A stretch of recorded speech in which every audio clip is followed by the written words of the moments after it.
kaibigan, dito po tayo sa kusina. Kasi kukuha tayo ng pinagkugasan ng bigas. Yung rice wash na sinasabi natin. At gagawa tayo ng AM1, yung effective microorganisms. Kung saan itong rice wash na ito ay gagamitin natin fertilizer sa abono. Sa pamamagitan ng mga microbial beneficial microorganisms na makukuha natin dito sa pinagkugasan ng bigas. So ito po siya. Ito po siya. Kukuha tayo ng rice wash. So, konti lang naman ang kukunin natin ito. Ito po siya. Ay siya. Kasi itong rice wash na ito ay ito yung source ng bacteria later na gagamitin natin. I-ferment natin siya, lalagyan natin siya ng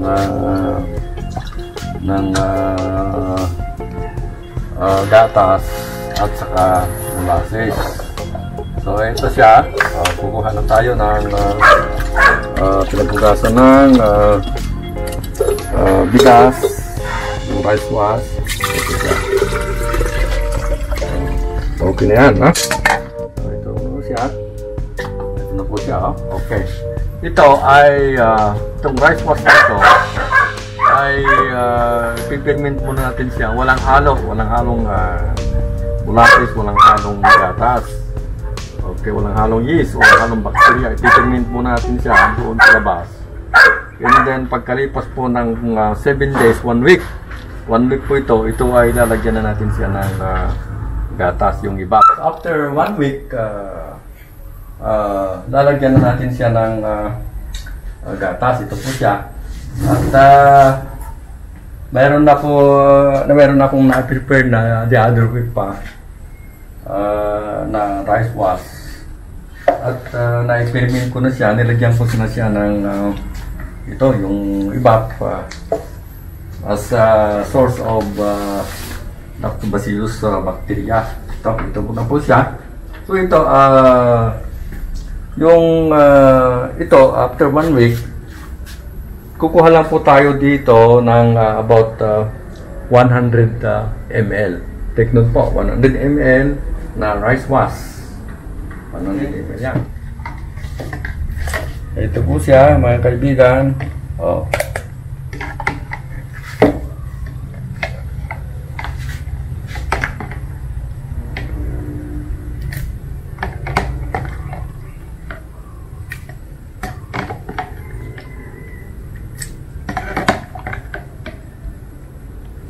So pagkatapos nating malis, ipipilter na natin siya.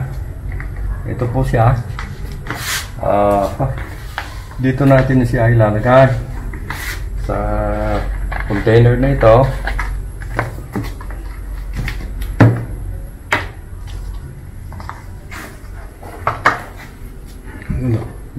Dito na.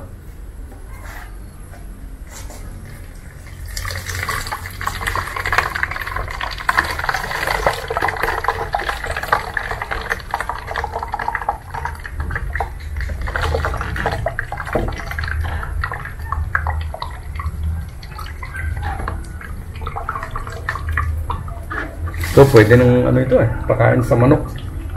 Ito. Napaka-sustansya nito kasi milk siya.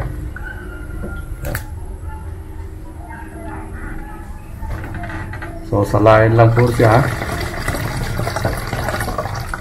Walang amoy. Talagang fermented na fermented.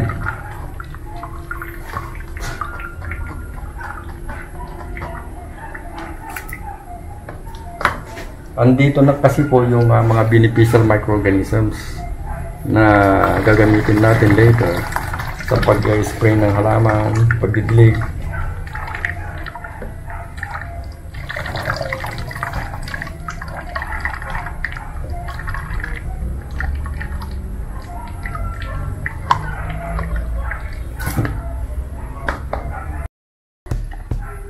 Yan, lagyan po natin siya. Yan po. Okay. Ito na po yung M1, pero ito i-dilute muna natin siya ng kilo o molasses. Ito sa 1 kilo po ito.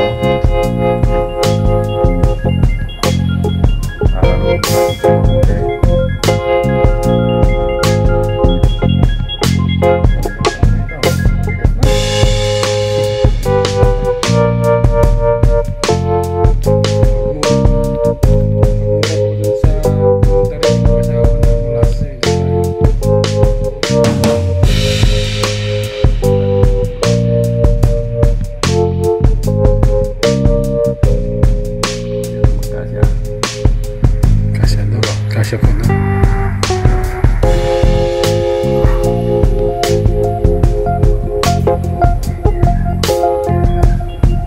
Pulot naman dito talaga yung pagkain ng palito. Mahayop. Mahayop, baka, kamay.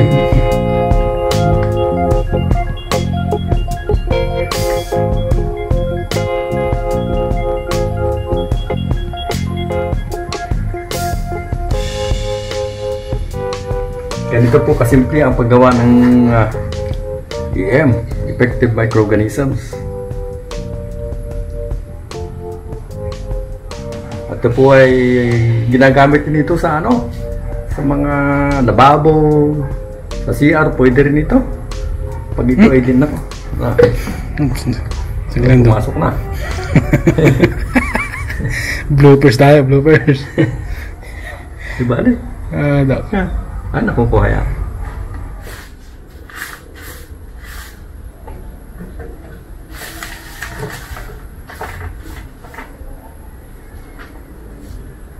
So ito na. Ito yung finished product, Effective Microorganisms. Ito ay may taglay na lactic acid bacteria, yeast, at saka ibang phototropic bacteria na siyang tumutulong pag ito ay na-spray sa halaman, tumutulong siya para labanan yung mga sakit at peste ng halaman natin kasi meron siyang mga beneficial microorganisms. Ngayon, paano po natin siya gagamitin? Ito po ay pwedeng idilig sa lupa, sa ugat ng halaman, at pwede rin siyang i-spray as foliar fertilizers. So paano po ang mixture nito? Pwede rin ipainom ito sa mga sa mga animals. I-dilute lang sa tubig. So ang dilution po nito ay saan ba yung ito? Ito siya for every 10 ml ng EM. Pero ito po mga kaibigan, ipipermint muna natin siya ito ng another 1 week. So, after 1 week, pwede na natin siyang gamitin. Ang ano siya,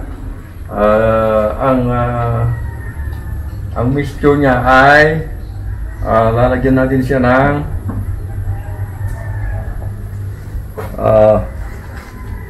ayun siya. This is approximately 10 ml. At ano natin siya, i-mix natin siya sa 1 liter of water. So 10 ml, mix it with 1 liter of water. Ito po siya. Yan. So makikita nyo, nahalo na. Pero ito po ay hintayin nyo muna na palipasin nyo muna ng 1 week bago nyo gamitin sa halaman. Pinapakitan ko lang po kung paano nyo i-measure. So ito, this is now the final product, mga kaibigan. So napakasimple po. At ito ay pwede nyo ilig sa mga halaman natin.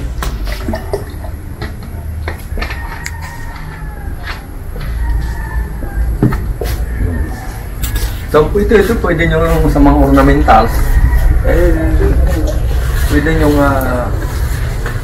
ganyan na siya as foliar fertilizer. Dilig-dilig lang po siya.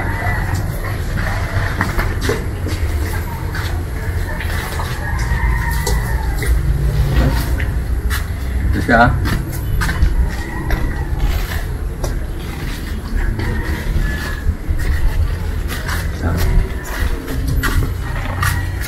Then sa mga vegetables, halika si Ron. Doon tayo sa mga tanim nating talong.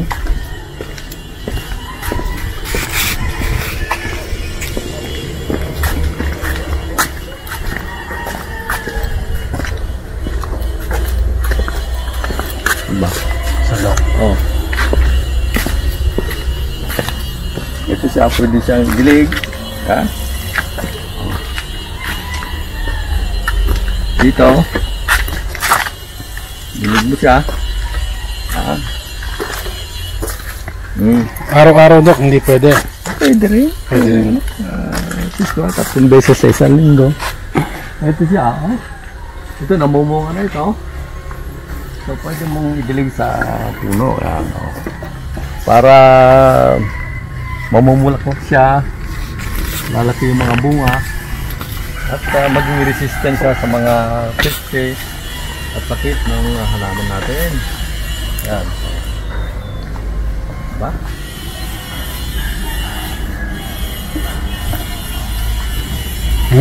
Maganda yung sili niyo, Dok. Ito yung mga sili pala natin, pero no? Oh, ito yung mga i-update natin yung mga, ito yung rest bed garden na nasabi ko. Ito, diniligan din natin siya ng fermented fruit juice, yung paano saging. So 3 times a week dinidiligan natin siya. Pakita mo dito sa Ron, i-add mo sa video natin yan. No, no. Ito siya, oh. Meron pa tayong ano dito? Edible. Edible Ako. So, napakaganda kasi pagka rest bed garden kasi ano siya, walang problema sa tubig. Ha?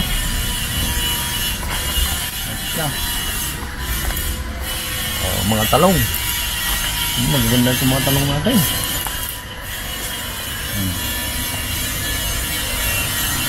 So, dinidilagan din natin siya ng fermented fruit juice ito.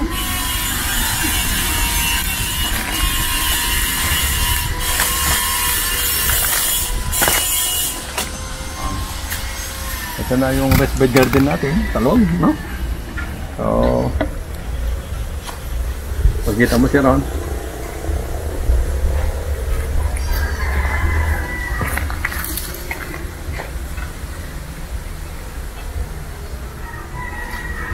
Okay na. Yes, Dok. Okay, so ito lang muna yung ano natin. May share natin today. And abangan po natin yung mga susunod na videos natin later. Okay? Sige, thank you.